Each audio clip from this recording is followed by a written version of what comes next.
مسلمان ریاست کو یہ حق ہے کہ وہ ریاست کہے کہ یہ گروہ جو ہے لوگوں کا یہ غیر مسلم ہے اور کافر ہے؟ نہیں، کس بنیاد پر؟ کسی بھی بنیاد پر۔ احمدیت تو ہر جہت اور ہر سو پھیلتی چلی جا رہی ہے۔ میں امام عبداللہ بن منیر شہاب الدین محمد فرحان احمد سیدی 11ویں خلیفہ راشد کی حیثیت سے اپنی خلافت راشدہ کے ظہور کا اعلان کرتا ہوں۔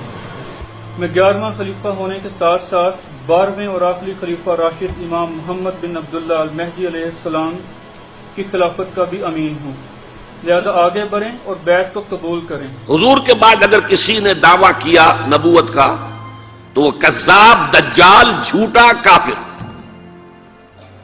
اور جس کسی نے بھی اس کی تصدیق کی، اس کو مان لیا، وہ بھی دائرہ اسلام سے خارج، مرتد۔ یہ قانونی اہمیت ہے، قانونی اہمیت ہے۔ کوئی شخص مسلمان رہا یا نہیں رہا، یہ تو بڑا اہم مسئلہ ہے، قانونی مسئلہ ہے۔ اس کی بیوی کا اس سے نکاح جو ہے وہ ختم ہو گیا اگر اس نے کسی حضور کے بعد کسی نبی کی نبوت کا اقرار کر لیا یا خود اپنے نبی ہونے کا دعویٰ کیا، وہ پھر مرتد ہے، واجب القتل ہے۔ سورہ احزاب کی آیت ما کان محمد ابا احد من رجالکم ولکن رسول اللہ وخاتم النبیین۔ محمد صلی اللہ علیہ وسلم اے مسلمانوں تم میں سے کسی مرد کے باپ نہیں ہیں۔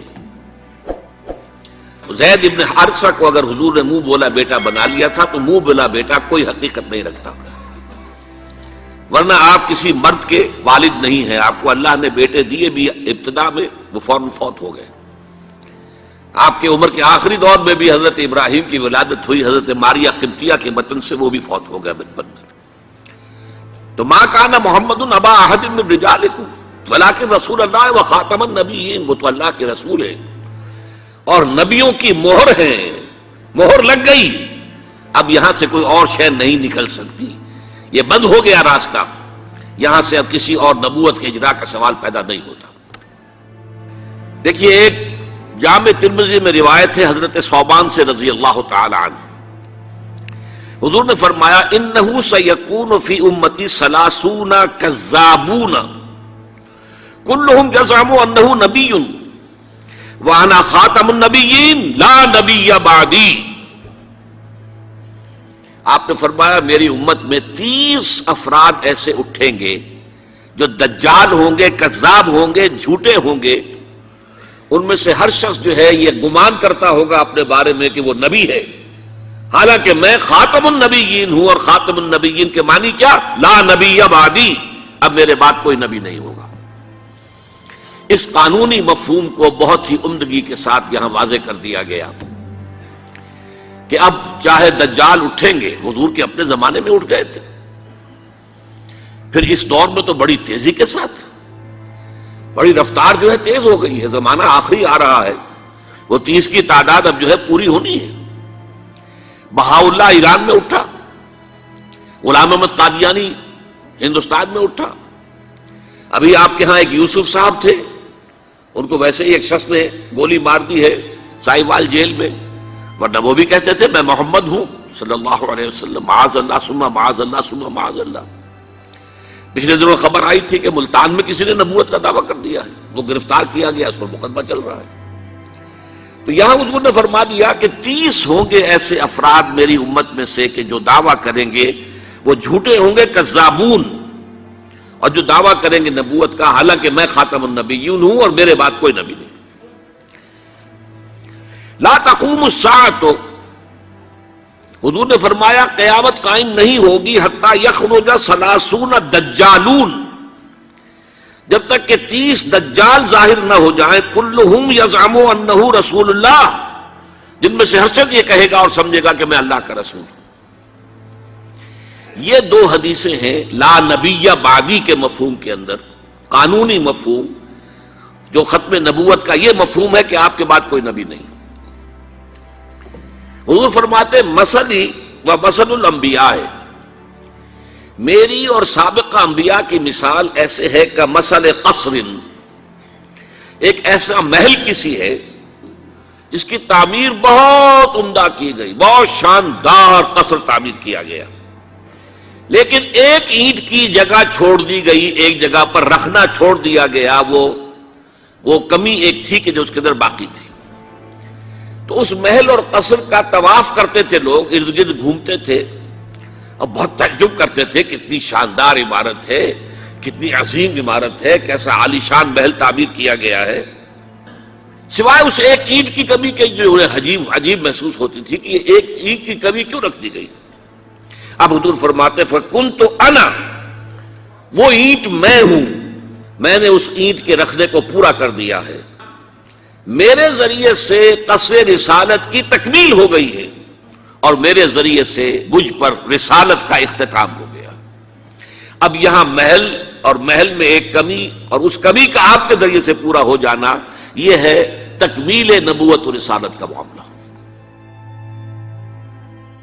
کہ جو شخص بھی اب حضور کے بعد کوئی نبوت کا دعویٰ کرے گا یا کیا ہے، وہ دجال، کذاب، جھوٹا، کافر، مرتد، واجب القتل، یہ اس کا قانونی تقاضا ہے۔ میں جنرل قمر جاوید باجوہ اور عمران خان سے یہ کہہ رہا ہوں کہ فوراً میری بیعت کو قبول کریں اور باادب رہیں۔ دیر ہوئی یا گستاخی ہوئی تو اللہ کا قہر بھی تیار ہے، جو کسی بھی وقت اللہ کے حکم سے ظاہر ہوگا۔ سر کمیونٹی سپریس بھی ہو رہی ہے، اس کے بارے میں بول رہے ہیں تو لوگ آپ پہ الزام لگاتے ہیں کہ آپ اس کمیونٹی سے اس لیے آپ بول رہے ہیں۔ سر میں احمدی بھی رہ چکا ہوں، میں نے کہا احمدیوں کو قتل مت کیجئے، آپ لگتا ہے احمدی ہیں۔ بدقسمتی سے صورت کیا ہوئی، عالم اسلام میں اس سے پہلے جب بھی کسی نے یہ کام کیا، جب تک مسلمانوں کی حکومتیں تھیں، انہیں قتل کر دیا گیا۔ آپ کو معلوم ہے کہ حضور کے فوراً بعد جو کھڑے ہو گئے تھے مسیلمہ کذاب اور بڑے بڑے مدعیان نبوت، ان کے خلاف جہاد کیا گیا، ان کو قتل کیا گیا، تہہ تیغ کیا گیا۔ بہاءاللہ ایران میں اٹھا تو وہاں چونکہ بہرحال مسلمانوں کی حکومت تھی، قتل کر دیا گیا۔ اب بھی کوئی بہائی ایران میں نہیں رہ سکتا، سب وہاں سے بھاگ چکے ہیں، کوئی نہیں رہ سکتا، کوئی وہاں آئے گا تو قتل کر دیا جائے گا۔ لیکن یہاں معاملہ یہ تھا کہ انگریز کی حکومت تھی، انگریز کی حکومت میں ہر شخص کو کھلی چھوٹ تھی۔ اکبر الہ آبادی رحمت اللہ علیہ نے بڑے خوبصورت الفاظ کے اندر وہ نقشہ کھینچا ہے، گورنمنٹ کی خیر یارو مناؤ، گلے میں جو آئیں وہ تانے اڑاؤ، کہاں ایسی آزادیاں تھی میسر، انا الحق کہو اور پھانسی نہ پاؤ۔ اگر اسلامی حکومت ہوتی، مسلمان حکومت ہوتی، چاہے اعلی معیاری اسلامی حکومت نہ بھی ہوتی، مسلمانوں کی حکومت ہوتی، تو جس نے انا الحق کہا منصور، وہ سولی چڑھا دیا گیا یا نہیں؟ جس نے نبوت کا دعویٰ کیا وہ قتل کر دیے گئے کہ نہیں؟ انگریز کی حکومت تھی، گورنمنٹ کی خیر یارو مناؤ، گلے میں جو آئیں وہ تانے اڑاؤ، خدائی کا دعویٰ کر دو، نبوت کا دعویٰ کر دو، رسالت کا دعویٰ کر دو، کوئی پوچھنے والا نہیں، کوئی پکڑنے والا نہیں، کسی دارو گیر کا کوئی اندیشہ ہی نہیں۔ کہاں ایسی آزادیاں تھی میسر، انا الحق کہو اور پھانسی نہ پاؤ۔ اسی زمانے میں ایک واقعہ یہ ہوا تھا، غلام احمد قادیانی نے ایک دعوتی خط لکھا کابل کے حکمران، اب میں بھول رہا ہوں کہ وہ امیر دوست محمد خان تھے یا امیر عبد الرحمن خان تھے، ان دونوں میں سے کسی کے سامنے وہ خط پہنچا۔ جیسے کہ حضور نے خطوط بھیجے تھے قیصر کو، کسریٰ کو، تو اس کو بھی شوق چرایا کہ میں بھی تو اب نبی ہوں، نبوت کا دعویٰ کر چکا ہوں، تو مجھے پڑوس کا ملک جو ہے افغانستان، وہاں کے بادشاہ کو دعوت دینی چاہیے کہ وہ مجھ پر ایمان لائے۔ جب وہ خط وہاں پہنچا ہے تو امیر کابل نے اسی خط پہ 2 الفاظ لکھ دیے اور واپس کر دیا۔ الفاظ کیا تھے؟ این جا بیا، یہاں آؤ ذرا اور یہاں آ کر تم دعویٰ کرو نبوت کا۔ یہ تم انگریز کی چھتری تلے بیٹھے ہوئے دعوے کر رہے ہو، انگریز کے سائے تلے جو ہے، اور انگریز جو ہے تمہیں سپورٹ کر رہا ہے، تم نے جہاد کو جو ہے ختم کر دیا، دین کے لیے حرام ہے اب دوستو قتال، حرمت قتال۔ انگریز کو اور کیا چاہیے تھا؟ گلیڈسٹن نے جبکہ وہ وزیر اعظم تھا برطانیہ کا، اس نے کہا تھا اپنی پارلیمنٹ میں قرآن کو لہرا کر، جب تک یہ کتاب دنیا میں موجود ہے امن قائم نہیں ہو سکتا۔ یہ تو جہاد اور قتال کی بات کرتی ہے، تو ان کو اور کیا چاہیے تھا کہ اگر کوئی اس قتال کو ختم کر دے، منسوخ کر دے، اور مسلمانوں میں سے جذبہ جہاد اور قتال فی سبیل اللہ کو نکال دے تو اس سے بڑی اور کیا خدمت ہوگی. لیکن یہ کہ اگر تمہیں یہ دعوت دینی ہے تو ذرا یہاں آؤ، یہاں آ کے یہ دعوت دو مجھے، تاکہ تمہارے 14 طبق روشن ہو، تمہیں معلوم ہو کہ اس دعویٰ کرنے کا مطلب کیا ہے. لیکن ایک بات میں اب آپ سے عرض کر رہا ہوں، ہم پر اللہ کا بڑا کرم ہوا تھا، اس میں کوئی شک نہیں. اس ملک میں 1974 میں جو فیصلہ ہوا قادیانیوں کے غیر مسلم اقلیت قرار پانے کا، وہ واقعہ یہ ہے کہ بہت ہی مبارک فیصلہ تھا. اس کے لیے تحریک جو اٹھی وہ بھی بہت ہی عمدہ تھی، بہت پرامن تھی، بہت منظم تھی. مولانا سید محمد یوسف بن نوری رحمۃ اللہ علیہ اس کے قائد تھے. کوئی سیاسی لیڈر جو ہے اس میں نمایاں نہیں تھا، خالص دینی تحریک تھی. پھر اس وقت ہمارے ہاں حکمران ذوالفقار علی بھٹو، حالانکہ خالص سیکولر ذہن کا آدمی، اور قادیانیوں نے اسے سپورٹ کیا تھا 1970 کے الیکشن میں. قادیانی سمجھتے تھے وہ تو ہمارا اپنا آدمی ہے. لیکن اللہ تعالیٰ نے اس کے ہاتھوں لیکن بہترین طریقے سے، جس پر اعتراض کیا ہی نہیں جا سکتا، پارلیمنٹ کے ذریعے سے فیصلہ کرایا. کوئی آرڈیننس نہیں تھا، کوئی حکم جو ہے، فرمان جو ہے وہ ایشو نہیں ہوا تھا، پارلیمنٹ کے ذریعے سے. اور پارلیمنٹ کی ایک کمیٹی بنائی گئی جس میں کہ موقع دیا گیا کہ قادیانیوں کے سربراہ بھی آ جائیں، لاہوریوں کے سربراہ بھی آ جائیں. یہ دونوں سیکٹ جو ہیں قادیانیت کے، پہلے قادیانی تھے، اب وہ ربوائی ہیں، ربوے والے ہیں. لاہوری جیسے پہلے لاہوری تھے، آج بھی لاہوری ہیں. ان دونوں کے سرکردہ لوگوں نے آ کر وہاں پر اس کمیٹی کے سامنے پیش ہو کر بیانات دیے اور کہا، کھل کر کہا. ناصر احمد اس وقت جو ہے خلیفہ تھا ان کا، مرزا طاہر احمد کا غالباً بڑا بھائی مرزا ناصر احمد. انہوں نے کہا ہم نبی مانتے ہیں، غلام احمد قادیانی کو ہم نبی مانتے ہیں، ڈنکے کی چوٹ کہا. لہذا اس کے بعد پارلیمنٹ نے فیصلہ کیا یہ غیر مسلم ہے، اور صحیح فیصلہ کیا. لیکن یہ فیصلہ ادھورا ہے. یہ بات آج میں پہلی مرتبہ کہہ رہا ہوں، اسے نوٹ کر لیجیے. قادیانیت کے فتنے کو کوئی گزند نہیں پہنچا ہے ان کے غیر مسلم قرار دیے جانے سے. وہ فتنہ جوں کا توں پنپ رہا ہے، جوں کا توں پھیل رہا ہے، جوں کا توں وہ اپنے سرطان کی جڑیں پھیلا رہا ہے ہمارے معاشرے میں. اور ویسے یہ کہ عالمی سطح پر انہیں بڑی سرپرستی حاصل ہو گئی ہے. پوری دنیا جو ہے، مغربی دنیا، وہ ان کی سرپرستی کر رہی ہے.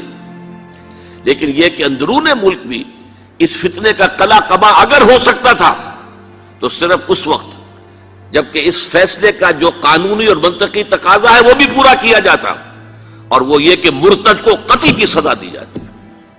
اسلام میں مرتد کی سزا قتل ہے. وہی میں نے آپ سے عرض کیا، حضرت ابوبکر صدیق کے زمانے میں کیوں قتال کیا گیا، اور جتنے بھی لوگوں نے نبوت کے دعوے کیے انہیں کیوں قتل کیا گیا ہمیشہ اسلام کی تاریخ میں. لہذا مرتدین کی سزا، سزائے قتل جب تک نافذ نہیں ہوگی، اس فتنے کو کوئی گزند نہیں پہنچے گا. بلکہ وہ تو اپنے آپ کو مظلوم سمجھتے ہیں، مظلوم کیسے سے پیش کرتے ہیں. اور ظاہر بات ہے کہ وہ سارے شاعر، چاہے آپ آرڈیننس نافذ کر لیں، لیکن ان کے جمعے کی نماز ہوتی ہے. یہ ٹھیک ہے کہ وہ مسجد کی شکل نہیں بنا سکتے، ماڈل ٹاؤن میں ایک بڑی کوٹھی کے اندر ان کا جمعہ ہوتا ہے، ان کی عیدیں علیحدہ ہوتی ہیں. وہ سارے شاعر اسلامی کو استعمال کر رہے ہیں. میں پاکستانی احمدی کمیونٹی کی بات کیوں نہیں کر سکتا؟ احمدی کے ساتھ زیادتی کی گئی. اسکالرلی ڈیبیٹ میں ہم تو ڈل ہی نہیں رہے، ہم تو اسکالرلی ڈیبیٹ سے آگے جا رہے ہیں کہ یہ مانتے ہوئے کہ وہ نان مسلم قرار دیے جا چکے ہیں، اب ایک انسان اور ایک پاکستانی کے طور پہ کیا ہمارا یہ مسلمان ہونے کی حیثیت سے فرض نہیں ہے کہ ہم ان کے رائٹس کو پروٹیکٹ کریں؟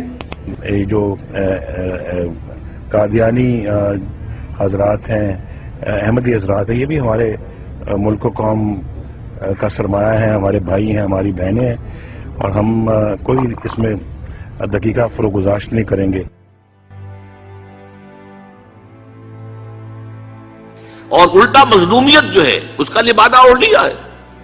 جیسے دنیا میں یہودیوں نے ہولوکوسٹ کی مظلومیت کا لبادہ اپنے اوپر اوڑھا ہوا ہے. ہم جو چاہے ظلم کر لیں نوع انسانی پر، ہمیں کوئی گزند نہیں پہنچا سکتا، اس لیے کہ ہم نے اتنا بڑا ظلم سہا تھا. ہولوکوسٹ ہمارے 60 لاکھ آدمی جرمنوں نے ختم کر دیے تھے، تو ہم اگر 8-10 لاکھ مار دیں فلسطینی یا کوئی اور عرب یا اور مسلمان تو کون سی بڑی بات ہے. اسی طرح قادیانیوں نے مظلومیت کا لبادہ اوڑھا ہوا ہے اور ان کو کوئی غضب نہیں پہنچا ہے جب تک کہ قتل مرتد کی سزا یہاں نافذ نہیں کی جائے گی۔ اس میں یہ ہونا چاہیے تھا کہ جس روز میں یہ فیصلہ ہوا ڈکلیئر ہو جاتا ساتھ ہی، اب تک کے جو قادیانی ہیں آج کے اس تاریخ سے فیصلے سے پہلے وہ تو اقلیت قرار پائیں گے، انہیں قتل نہیں کیا جائے گا، لیکن اس فیصلے کے نفاذ کے بعد جو شخص بھی قادیانیت اختیار کرے گا اس پر قتل مرتد کی سزا، اس کی حد جاری کی جائے گی۔ یہ جو قادیانی حضرات ہیں، احمدی حضرات ہیں، یہ بھی ہمارے ملک و قوم کا سرمایہ ہیں، ہمارے بھائی ہیں، ہماری بہنیں ہیں، اور ہم کوئی اس میں دقیقہ فروگزاشت نہیں کریں گے۔